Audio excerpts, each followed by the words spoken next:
ચાલો આજે વાત કરીએ રશિયન સાહિત્યના એક એવા દિગ્ગજની જેમનું નામ માત્ર એક લેખક તરીકે જ નહીં પણ શોષિત વર્ગના અવાજ તરીકે ઇતિહાસમાં અમર થઈ ગયું છે. એમનું નામ છે મેક્સિમ ગોર્કી. આજે એમની આખી ગાથાને સમજવાની કોશિશ કરીશું. પણ વિચારવા જેવી વાત છે ખરું ને કે કોઈ એક માણસ લાખો લોકોની પીડા, એમની આશાઓ અને એમના સંઘર્ષનું પ્રતીક કેવી રીતે બની શકે? વેલ, આ સવાલનો જવાબ મેક્સિમ ગોર્કીના જીવનમાં છુપાયેલો છે. તો શરૂઆતથી શરૂ કરીએ. આખરે કોણ હતા મેક્સિમ ગોર્કી? એમનો જન્મ 28 માર્ચ 1868ના રોજ થયો હતો. ગોર્કી રશિયાના એક મહાન સાહિત્યકાર હતા જેમનું જીવન એમના લખાણો જેટલું જ, કદાચ એનાથી પણ વધારે નાટકીય અને પ્રભાવશાળી હતું. ખરેખર એમના જીવનનો આખો સાર બસ આ એક જ વાક્યમાં આવી જાય છે. એમનું જે શક્તિશાળી લખાણ હતું ને, એ કોઈ કલ્પનાની દુનિયામાંથી નહોતું આવ્યું. ના, એ તો એમણે પોતે જે સંઘર્ષો જોયા, જે મુશ્કેલીઓ સહન કરી, એની આગમાંથી ઘડાયું હતું. અને એટલે જ એ લાખો લોકોના દિલનો અવાજ બની શક્યા. લોકો મોટી મોટી યુનિવર્સિટીમાં ભણવા જાય, પણ ગોર્કીની અસલી યુનિવર્સિટી એ તો હતી જિંદગી પોતે. એમના જીવનના કડવા અનુભવો એ જ એમના જ્ઞાનનો સૌથી મોટો સ્ત્રોત બન્યા. વિચારો, નાનપણમાં જ પિતાનું મૃત્યુ થયું. જુવાનીમાં તો પેટ ભરવા માટે ઘર પણ છોડવું પડ્યું અને ટકી રહેવા માટે નાની મોટી અસંખ્ય નોકરીઓ કરી. પણ આ બધાની વચ્ચે એક વસ્તુ એમણે ક્યારેય ન છોડી, અને એ હતું વાંચન. દુનિયાના મહાન લેખકોને વાંચી વાંચીને જ એમણે પોતાની જાતને શિક્ષિત કરી. અને પછી એમના જીવનમાં એક મોટો વળાંક આવ્યો. જ્યારે એમણે પત્રકારત્વ શરૂ કર્યું ને, ત્યારે એમનો પોતાનો જે સંઘર્ષ હતો એ હવે લાખો લોકોના સંઘર્ષ સાથે જોડાઈ ગયો. અહીંથી જ એ એક વ્યક્તિમાંથી લોકોનો અવાજ બનવાની સફર શરૂ કરે છે. જ્યારે એ પત્રકાર તરીકે ગામે ગામ ફરતા હતા, ત્યારે એમણે જે જોયું એ જોઈને તો એમનું હૃદય કંપી ગયું.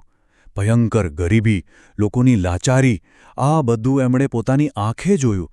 અને બસ એ દ્રશ્યોએ એમને અંદર સુધી હલાવી દીધા. તો એમણે શું કર્યું? જે જોયું એ જ લખ્યું, સીધું અને સટ. અને એમનું લખાણ એટલું ધારદાર હતું કે સરકાર ડરી ગઈ. પરિણામ, એમની ધરપકડ થઈ. આ જ તો હતી એમના શબ્દોની તાકાત. બસ અહીંથી ગોર્કીના જીવનનો એક નવો જ તબક્કો શરૂ થાય છે. હવે એ માત્ર લેખક નથી, હવે એ લેખક અને ક્રાંતિકારી બંને છે. અને આ બંને ઓળખ એકબીજામાં એવી રીતે ભળી જાય છે કે એમને અલગ કરવા લગભગ અશક્ય છે. જો એક તરફ એમની કલમ ચાલી રહી હતી, એમની નવલકથા મધર, એ તો દુનિયાભરમાં ધૂમ મચાવી દીધી, તો બીજી તરફ એ લેનિન સાથે મળીને રશિયન ક્રાંતિમાં પણ સક્રિય હતા. અને આને કિંમત પણ ચૂકવવી પડી. અનેકવાર જેલવાસ અને દેશ નિકાલનો સામનો કરવો પડ્યો. આપણે કહી શકીએ કે ગોર્કીએ સાહિત્યમાં એક નવો રસ્તો જ બનાવ્યો. એ પહેલા લેખક હતા જેમણે શ્રમજીવીઓ એટલે કે મજૂર વર્ગની વાત કરી, એમની પીડા, એમના શોષણની કહાણીને દુનિયા સામે મૂકી. કોઈએ એમને એકવાર પૂછ્યું કે તમે લખો છો શા માટે? તો એમનો જવાબ સાંભળવા જેવો હતો.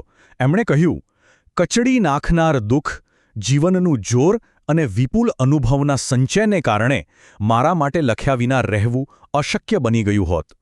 મતલબ કે એમના માટે લખવું એ કોઈ પસંદગી નહોતી, એ તો એક મજબૂરી હતી. જીવનના અનુભવોનું દબાણ એટલું હતું કે લખ્યા વગર રહી જ ન શકે. તો એમનો પ્રભાવ શું ખાલી રશિયા પૂરતો જ હતો?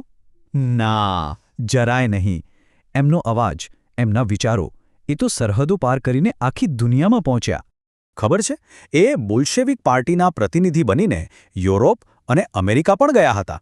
અને ત્યાં લોકોએ એમને ખૂબ માન આપ્યું. એક રશિયન ક્રાંતિકારી તરીકે એમનું સ્વાગત કર્યું. અમેરિકા વિશે એમણે જે લખ્યું એ પણ ખૂબ જ લોકપ્રિય થયું. અને હા, ક્રાંતિ થઈ ગયા પછી પણ સોવિયત સમાજને બનાવવામાં એમણે બહુ મોટો ફાળો આપ્યો. તો આ હતા મેક્સિમ ગોર્કી. 68 વર્ષનું જીવન અને 18 જૂન 1936ના રોજ એમણે દુનિયાને અલવિદા કહ્યું. પણ એમના વિચારો, એમનું સાહિત્ય, એ વારસો આજે પણ આપણી સાથે છે, જીવંત છે. અને ગોર્કીની આખી કહાણી આપણને એક સવાલ પર લાવીને મૂકી દે છે. ગોર્કી એમના સમયનો અવાજ બન્યા, સમાજને અરીસો બતાવ્યો.